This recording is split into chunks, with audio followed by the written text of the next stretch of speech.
Bueno, viniste, vamos al hecho periodístico, si querés. Sí. Viniste a presentar en la Argentina dos libros, los voy a mostrar en cámara.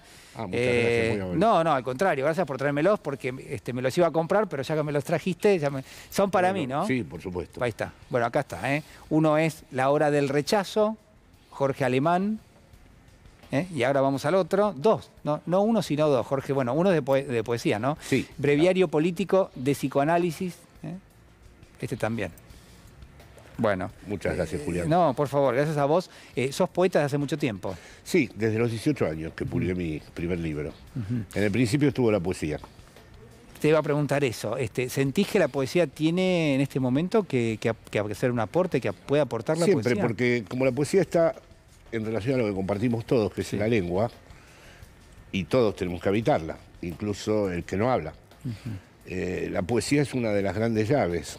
Es tal vez la que mejor revela lo que la lengua es. O sea que, en el sentido amplio de la palabra poesía, a mí me parece que habría que ser siempre un intento de poesía, incluso en la política. O sea, hay una intensidad en términos del lenguaje puesto ahí también, decís vos. Ahora que estabas hablando del vaciamiento, es verdad, los discursos ya con cada vez más rapidez pierden su eficacia simbólica, se vuelven reiterativos. Sí. El discurso tiende cada vez mucho más rápido, se acelera como se acelera todo en esta época histórica, a volverse inerte, a no sorprender, a que todo lo que fue disruptivo se vuelva de nuevo algo codificado. ¿Y qué otro remedio hay que la poesía? La poesía es la palanca para romper el código, para tratar de que un discurso se abra a posibilidades nuevas, ¿no? Sí. ¿Pensás que hay posibilidades para la política en términos de la discusión de lo que podrían ser plataformas electorales, ideas, contenidos? ¿O eso quedó en el pasado y hoy es mucho más importante la forma y no el fondo? Bueno, esa es una pregunta interesantísima porque la humanidad está justo en un momento en donde valdría la pena abrir una pregunta acerca del horizonte de posibilidades del ser humano como tal. Ahí habría que ir a muchas cuestiones, pero a la vez la inmediatez de la política bloquea un poco ese camino porque por otro lado la urgencia de la vida cotidiana, como hemos hablado vos y yo muchas veces, hace que rápidamente haya que decir, por ejemplo en este país, cada segmento de la economía, lo que ocurre con el dólar soja, lo que ocurre con el dólar blue, bueno, en fin, ahí hay todo un tema, pero si hubiera una época de la humanidad en donde valdría la pena un último intento de detener la maquinaria que se reproduce ilimitadamente y decir, bueno, ¿qué pasa aquí? ¿Qué somos? ¿Y dónde estamos parados? Es este. Pero no está ocurriendo.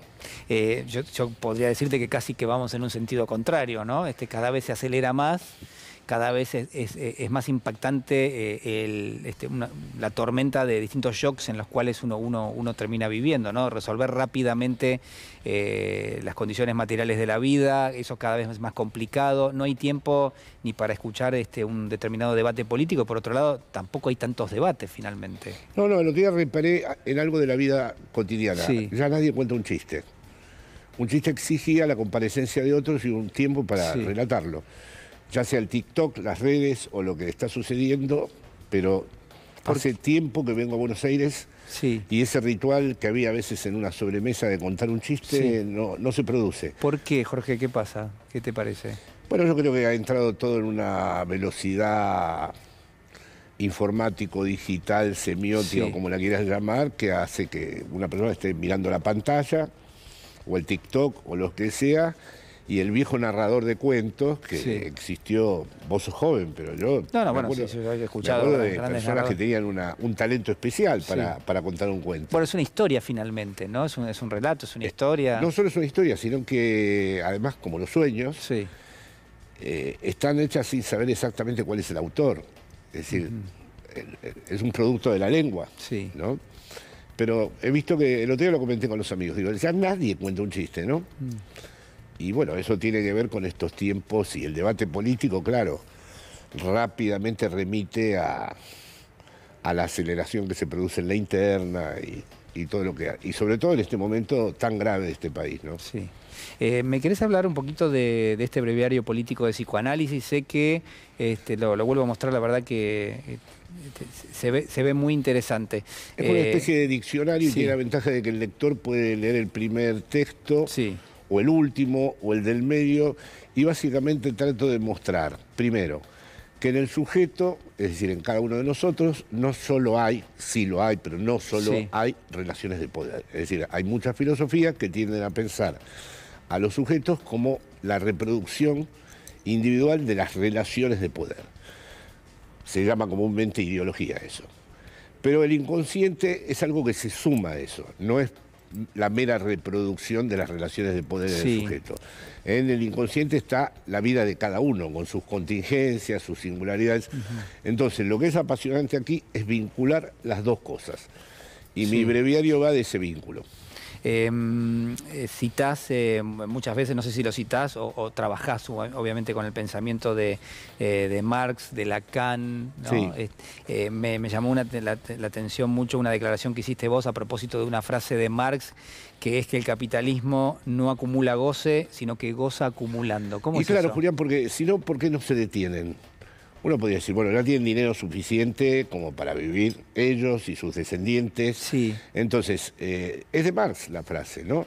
¿Cómo es la frase? No es que el capitalismo acumulan goce, no acumula goce, sino que gozan acumulando, entonces no se pueden detener. Es decir, y por eso hay locura también ahí. Es decir, no solo hay sectores populares que votan, no en contra de sus intereses, porque mi teoría es votan a favor de sus intereses, pero no en relación a sus intereses. Perfecta lectura tuya, digamos. Vitales, o sea, ese es un tema. Pero los grupos de poder también, si fueran racionales, no podrían dejar sin investigar el magnicidio, o no podrían apostar por algunos de los personajes que hay aquí. Pero también en los grupos de poder hay algo que los ha capturado en esta reproducción incesante y en este goce que tiene que ver con acumular y acumular, que no tiene nada que ver con disfrutar. No, pero aparte yo no podía no pensar en sectores concentrados, sectores corporativos, monopólicos en la Argentina, que la verdad que tienen una posición realmente hegemónica, pero que sin embargo siguen adelante. Los estoy pensando mucho en las compañías de alimentos, que son gigantes en la Argentina, y que sin embargo cuando uno mira la evolución de los precios de los alimentos, decís, bueno, realmente siguen para adelante los aumentos, de una forma tremenda. Todos. En el mes que llevo he visto cosas espectaculares. En cuanto a los cambios de precio, en cuanto a ir... ¿Te llamó la atención? Sí, no, uno lo tiene, si lo cuenta no lo cree. No, o sea, una cosa valía 500, vale 640. Es algo muy impresionante, pero también es muy impresionante, y siempre traigo el ejemplo de la diferencia entre una lumpenburguesía y las burguesías nacionales que conocí. Qué poco amor, porque es un país que vale la pena este. Es muy interesante este país. Qué poco amor por este lugar, ¿no? Qué vocación en esa manera de acumular, de gozar acumulando y no de acumular. Qué pasión por destruirlo todo, ¿no? Por no haberle encontrado a este país ningún sentido. Que los sectores concentrados de este país, algunos que vienen de inmigrantes o que tienen generaciones aquí, no hayan pensado por ningún momento que valía la pena proteger este lugar, es una lástima, porque es un lugar con muchísimas cosas. Una cosa que comparto con Rocco Carbone, que está allí, es que este es uno de los países más interesantes del mundo, sin duda, sin lugar a duda. Bueno, obviamente toda opinión es subjetiva, pero tengo ganas de indagar ahí. Y vos conocés mucho España también, porque es el lugar donde vivís. 46 años. Sí, porque es un país con unas heterogeneidades, es un país especialmente curioso en cuanto a las tensiones intelectuales, políticas, y en cuanto a la capacidad de, estando en una zona muy alejada de los centros decisivos del planeta, ser siempre significativo a lo largo de su historia y además dar lugar permanentemente a personajes de excepción, como por ejemplo el día de Eve Bonafini. Es decir, es un país horrible en muchos aspectos, pero siempre resguarda el lugar del personaje heroico y excepcional. En este caso Eve. Digo, un poco en función de las características que estás describiendo, uno podría pensar en Maradona, digo, aquellos que se destacaron. Bueno, en el caso de Eve, escribiste algo muy lindo vos. Sí. el rayo mesiánico, lo tomé de Benjamin, ¿no? Es decir, Sí. la idea de que alguien común, de golpe parte la historia en dos, y hay un antes y después, ¿no? La palabra mesiánica no tiene muy buena prensa, pero yo expresamente la he utilizado en el sentido noble de Walter Benjamin, ¿no? Pero sí, es un país que además culturalmente ha generado una literatura, como vos y yo hemos hablado, extraordinaria, tiene un mundo intelectual a prueba de, o sea, la insistencia que tienen jóvenes intelectuales de este país en seguir produciendo cosas, generando editoriales, provocando experiencias, es enorme. Con lo único que no se cuenta es con ningún sector que diga, bueno, tratemos de pactar, no matarnos entre todos. La mencionaste antes elípticamente, pero digo que claramente está en lo que estamos hablando, que es el intento de magnicidio a Cristina Fernández de Kirchner, y además es un personaje que creo que perfectamente se puede anudar entre los que vos recién estabas mencionando, ¿no? Ahí, Julián, te voy a decir, me voy a permitir decirte algo que yo no conozco si son las condiciones formales, pero yo creo que ella debería presentarse en distintos países del mundo. Yo creo que lo que dice el doctor Ubeira es muy correcto en cuanto a las tribunales internacionales, pero que habría que construir un soporte político de eso. Y yo no sé si esto es posible y si ella está al alcance de esto, si ella quiere. Pero es el momento indicado para que muchos presidentes del mundo, que ya saben lo que es el lawfare, que ya saben lo que son los tribunales de la Corte Suprema capturados por la derecha, de que ella vaya y lo explique. Que hable con Zapatero, que hable con Sánchez, que hable con Scholz, que hable con Conte de Italia, que hable con el señor Macron, en fin. Yo pienso que el 76 sirvió mucho. Esto es un golpe de Estado. Esto es muy grave lo que ha ocurrido. Es decir, que haya habido un intento de magnicidio y que se frenen todas las investigaciones y que se diga en la televisión cosas que nunca imaginábamos que íbamos a escuchar y que se hable con esa impunidad. Es suficiente para decir, bueno, en el 76 fue muy importante lo que ocurrió allá, en Francia y en España. Y fue muy importante el juez Baltasar Garzón y el fiscal Castresana, y fueron muy importantes que se pudieran dar testimonios de lo que estaba ocurriendo aquí. La cuestión es distinta, pero a mí me parece que frente a la ausencia de investigación, frente a la impunidad que tienen determinados sectores, yo creo que se merecería un tratamiento internacional esto, que no nos podemos quedar desguarnecidos de nuevo. ¿Ves la posibilidad de que Cristina Fernández de Kirchner, yo no digo sea candidata, pero sí que sea ella la que construya finalmente una alternativa electoral con posibilidades en los próximos meses? Sí, pero tiene que ser una metáfora, para volver a la poesía. No puede ser... ¿Cómo es eso? Y que uno no tenga duda que quien ella eligió la representa netamente a ella. No puede ser, ya sabes bien que no podemos con un vaso decir que escoba es metáfora de vaso. Vos decís, ¿no? el método que eligió, que usó antes no sirve más. Parece que no funciona. Tiene que ser algo en donde uno sienta el efecto metafórico. Esto es una sustitución plena.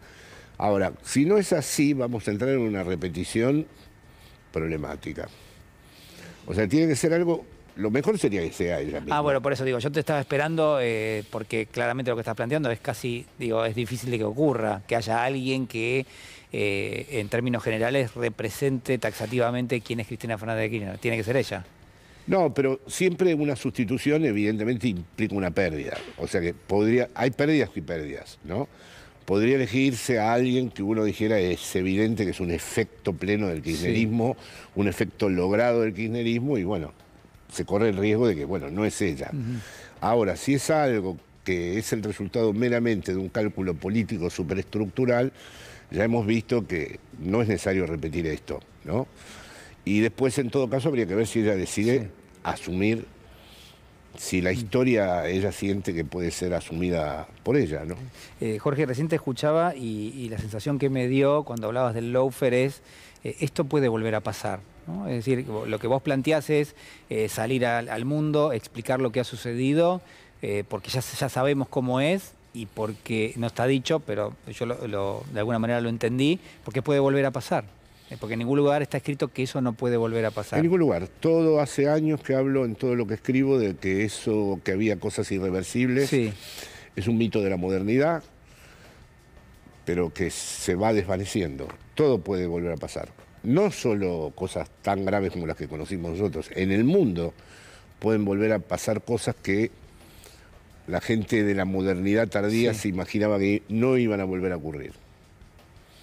Todo puede volver a ocurrir. Y uno puede pensar que dentro de eso está lo que son estas, yo no sé si llamarlo neofascismos, extremas derechas, uno podría pensar que parte de eso es lo que se asoma desde esos sectores. Eso, sí, se asoman. Tienen un problema por ahora no resuelto, que es la gobernabilidad. Son muy eficaces en la captación de estas subjetividades que ellos mismos producen, donde el no está quitado de lado, ellos proponen una especie de, como dijo Orwell, el fascismo va a volver con la palabra libertad, o sea, no decir que no a nada, porque la renuncia es un robo, porque si... Bueno, es así, tal cual, ¿no? Tal cual, sí.